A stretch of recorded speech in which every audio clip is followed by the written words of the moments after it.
अस्सलाम वालेकुम students, welcome back to my channel. कैसे हैं हम सब? उम्मीद करते हैं कि सब ठीक होंगे। तो स्टूडेंट, आज का जो हमारा चैप्टर है जी, चैप्टर नंबर 2 है, जिसमें ऑर्गन सिस्टम आ जाता है। तो इसमें हम देखेंगे कि स्टूडेंट हमारी बॉडी में डिफरेंट तरह के ऑर्गन होते हैं, ठीक है। और ऑर्गन्स जो हैं वो मुख्तलिफ तरह के टिश्यूज़ जो हैं वो जब आपस में मिलते हैं तो एक ऑर्गन बनाते हैं, और डिफरेंट ऑर्गन मिलके फिर जो है वो एक ऑर्गन सिस्टम बना देते हैं। और फिर उसके बाद कहते हैं जी, organs are the structures. Organ एक स्ट्रक्चर्स होते हैं composed of 2 or more tissue types, जो 2 या 2 से ज़्यादा टिश्यू टाइप्स मिलके बने होते हैं, working together to perform a specific function.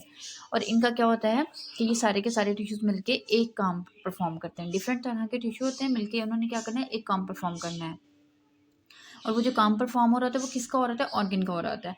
Organ system are a group of organs, ठीक है। ऑर्गन सिस्टम में जब ग्रुप जो होता है इसमें ऑर्गन का इन्वॉल्व होता है, that collaborate to carry out particular physiological function. तो इनका काम क्या होता है कि ये बॉडी के अंदर जो नॉर्मल फंक्शंस होते हैं, फिजियोलॉजिकल फंक्शन जो कि नॉर्मली बॉडी के अंदर हो रहे होते हैं, उनको टेक प्लेस करना, उनको कैरी आउट करवाना, ठीक है। तो उसमें ये कोलैबोरेट करते हैं, हेल्प करते हैं। Examples include cardiovascular, respiratory, digestive system, excretory system and nervous system. तो ये सारे सिस्टम हमारी बॉडी के अंदर प्रेजेंट हैं, ठीक है। तो जो कि मिलके और एक दूसरे के साथ कोऑर्डिनेशन में ये काम कर रहे होते हैं, फिर ही एक इंडिविजुअल जो है वो एक हेल्दी और नॉर्मल लाइफ जो है वो गुजारता है। उसके बाद आ जाता है जी मेजर ऑर्गन सिस्टम। सबसे पहले इसमें कार्डियोवैस्कुलर सिस्टम आ जाता है, ठीक है। कार्डियोवैस्कुलर सिस्टम हार्ट का सिस्टम होता है, जिसमें heart, blood vessels and blood for circulation आता है, ठीक है। 3 चीज़ें हैं, एक इसके अंदर हार्ट है, ब्लड की वेसल्स हैं और ब्लड है, ठीक है। हार्ट का काम क्या होता है? ब्लड को पंप करना। और ब्लड वेसल्स का क्या काम होता है कि ब्लड को पूरी बॉडी में लेके जाना, बॉडी से हार्ट की तरफ लेके आना। रिस्पिरेटरी सिस्टम होता है, जिसमें लंग्स आ जाते हैं, एंड एयरवेज होते हैं फॉर ब्रीथिंग के। छोटी छोटी जो है वो सांस की नालियाँ होती हैं, जिनमें जो है ना, जिनके थ्रू पेशेंट की बॉडी के अंदर जो है वो एयर इंटर भी होती है, और फिर वहाँ से जो है कार्बन डाइऑक्साइड को बाहर निकाला जाता है और ऑक्सीजन को अंदर ले लिया जाता है। डाइजेस्टिव सिस्टम है, ठीक है। ऑर्गन्स लाइक स्टमक है, इंटेस्टाइन्स है एंड लीवर है। ये 3 जो सिस्टम है, 3 ऑर्गन्स हैं, ठीक है, ये मिलकर काम करते हैं for the processing and absorbing the nutrients, कि जो भी डाइट हम लेते हैं, ठीक है, उसको प्रोसेस करना, उसको हजम करना, ठीक है, और जहाँ पे उसकी ज़रूरत है वहाँ पे उसके यूजफुल इंग्रेडिएंट्स को पहुँचा देना। उसके बाद नर्वस सिस्टम आ जाता है, ठीक है, जो कि जिसमें हमारा ब्रेन आता है, स्पाइनल कॉर्ड आता है और नर्व्स आ जाती हैं for the communication and control, ठीक है, पूरी बॉडी में कम्युनिकेशन और कंट्रोल के लिए। उसके बाद मस्कुलर सिस्टम आ जाता है, ठीक है, मसल्स आ जाते हैं for the movement and sport. Muscle जो होते हैं, ठीक है, इनका काम क्या होता है कि बॉडी को एक तो सपोर्ट प्रोवाइड करते हैं और दूसरा ये मूवमेंट में हेल्प कर रहे होते हैं। स्केलेटल सिस्टम है, इसमें हमारी बोन्स और जॉइंट्स आ जाती हैं, जिनका काम क्या होता है, ये सपोर्ट प्रोवाइड करती हैं, बॉडी को प्रोटेक्शन प्रोवाइड करती हैं और एक जो है फ्रेमवर्क बॉडी को दे देती हैं। उसके बाद है जी एंडोक्राइन सिस्टम आ जाता है, जिसमें ग्लैंड्स आ जाते हैं, लाइक थायराइड ग्लैंड है, पेंक्रियास ग्लैंड है, ठीक है, फॉर हार्मोन रेगुलेशन, हार्मोन की रेगुलेशंस के लिए। उसके बाद सर्कुलेटरी सिस्टम की बात करते हैं, तो सर्कुलेटरी सिस्टम अब थोड़ा सा इसमें डिटेल से बता रहा है। The circulatory system also known as the cardiovascular system. तो इसको हम कार्डियोवैस्कुलर सिस्टम भी कहते हैं, जो खून की गर्दिश का सिस्टम होता है। Is a complex network of the organs, कहते हैं कि कम्प्लेक्स पेचीदा नेटवर्क होता है ऑर्गन्स का, जिसमें वेसल्स जो होती हैं वो ट्रांसपोर्ट कर रही होती हैं ब्लड को, न्यूट्रिशंस को, ऑक्सीजन को and the waste product throughout the body, पूरी बॉडी में।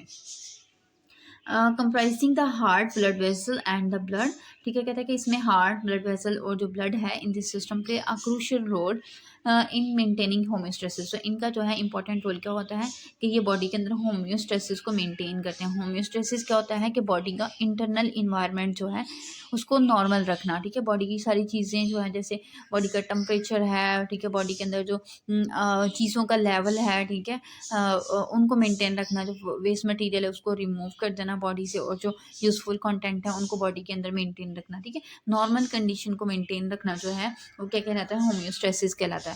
उसके बाद हार्ट आ जाता है, तो कहते हैं heart is a muscular organ.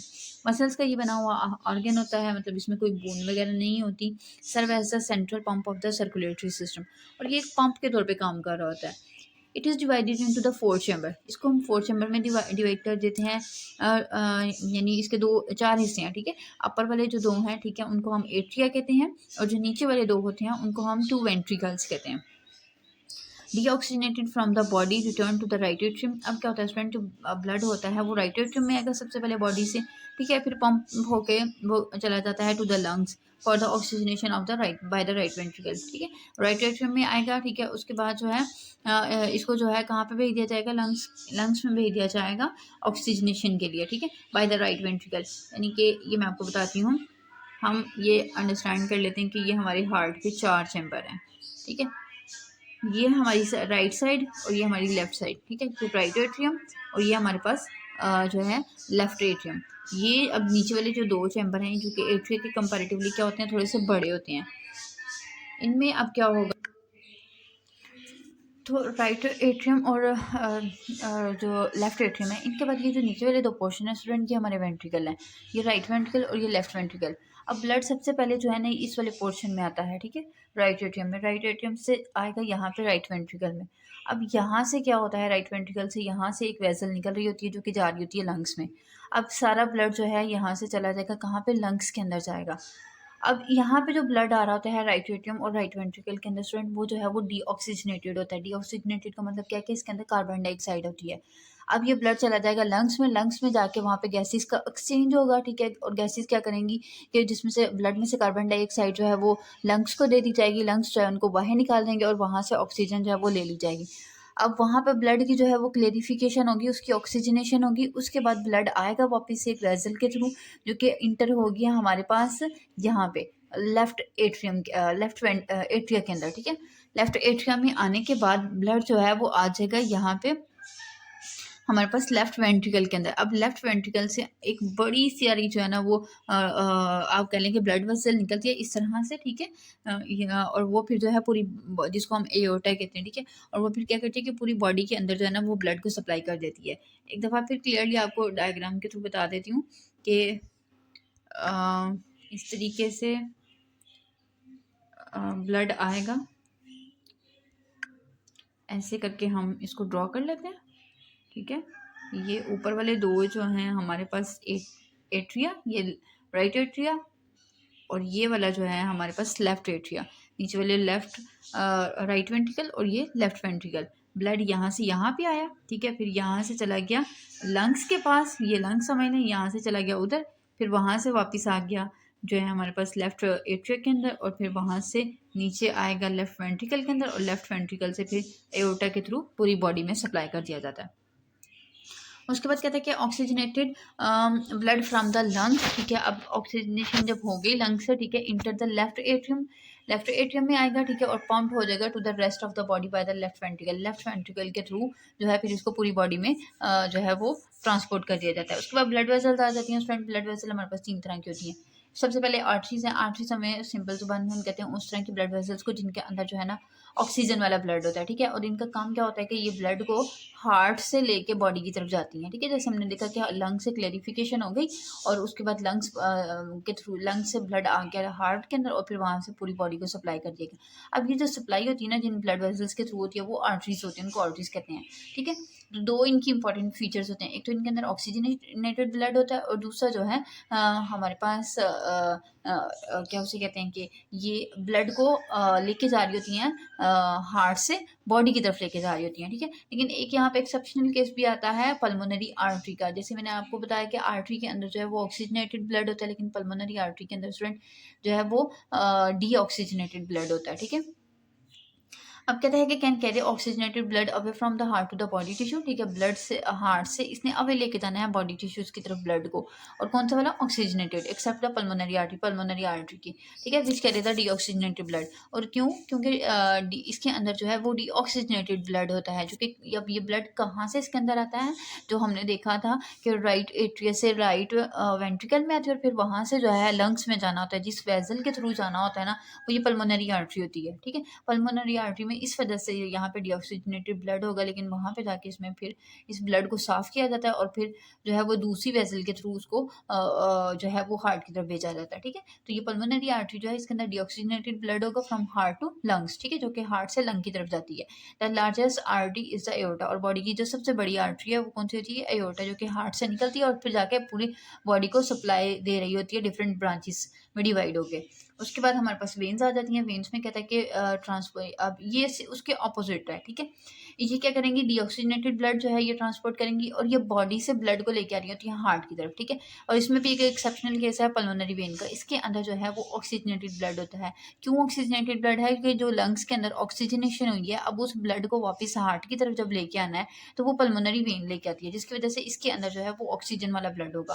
तो कहता है कि transport deoxygenated blood back to the heart, ठीक है। बॉडी से हार्ट की तरफ जो है वो इसको ट्रांसपोर्ट किया जाता है डीऑक्सीजनेटेड ब्लड को, except the pulmonary vein which carry the oxygenated blood from the lungs to heart.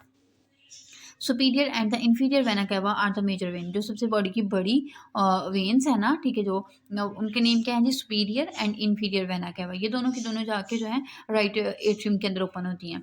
उसके बाद कैपिलरीज आ जाती हैं, ठीक है। कैपिलरीज अब जो है हमारी पूरी आपको देखेंगे बॉडी एक दूसरे के साथ क्या क्या है, स्ट्रक्चर्स कनेक्टेड है। इसी तरीके से जो हमारे पास आर्टरीज हैं और वेन्स हैं, इन दोनों के दरम्यान में भी एक कनेक्शन होता है, जंक्शन होता है, जिसको हम कैपिलरीज कहते हैं। कैपिलरीज भी क्या होती हैं, छोटी छोटी सी आर्टरीज वेसल्स होती हैं, ठीक है, माइक्रोस्कोपिक वेसल्स होती हैं containing the arteries and veins. तो ये आर्टरीज और वेन्स जो है ना, इसके साथ इनका कनेक्शन होता है। उसके बाद facilitating the exchange of the nutrient and the waste product at the tissue level.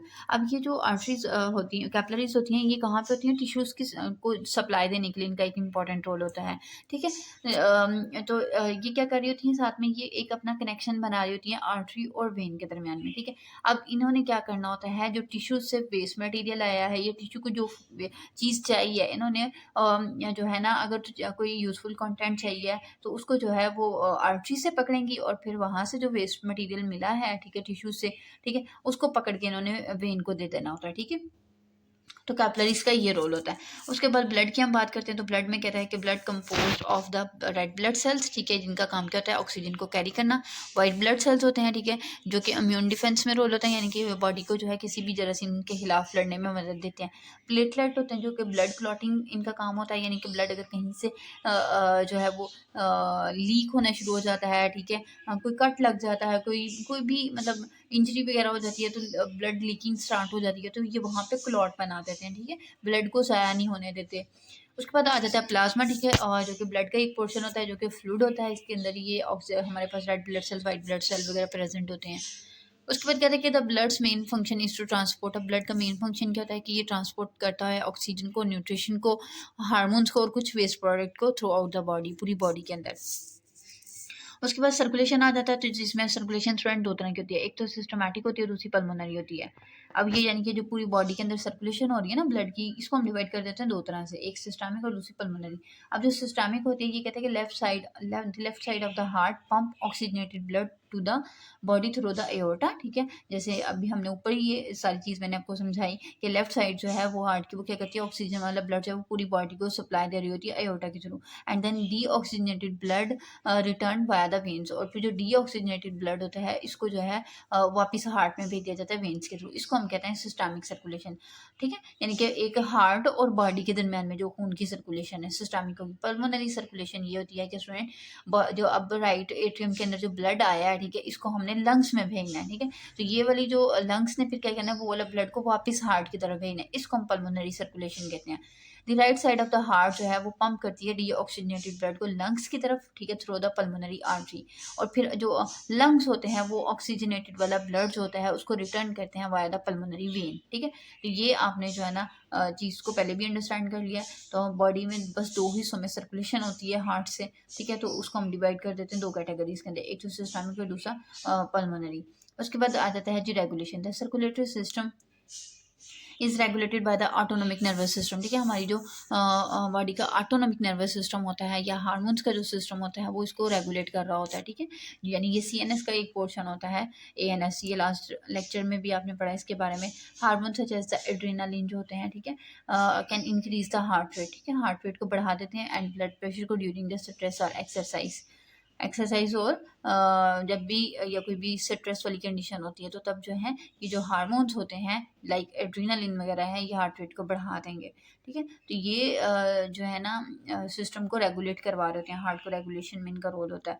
उसके बाद होम्योस्टेसिस आ जाता है, ठीक है। तो the circulatory system contribute to maintaining a stable internal environment, के इंटरनल इन्वायरमेंट को ये मेंटेन करते हैं बाय रेगुलेटिंग, किस तरीके से, उसकी टेम्परेचर को, उसके pH को, एंड फ्लूइड बैलेंस के, बॉडी के अंदर कितना फ्लूइड होना चाहिए।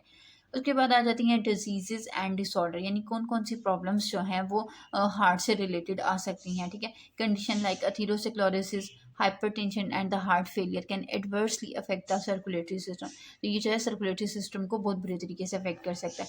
अथीरोस्क्लेरोसिस क्या होता है कि इसके अंदर जो हमारी ब्लड वेसल्स होती हैं स्टूडेंट, ये डैमेज होना शुरू हो जाती हैं।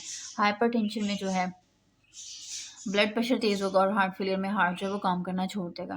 तो ये कंडीशन जो है हार्ट को कॉमनली अफेक्ट करती हैं और पेशेंट जो है वो डिफरेंट तरह के इशू में मुब्तला हो जाता है। तो ये था स्टूडेंट आज का हमारा टॉपिक।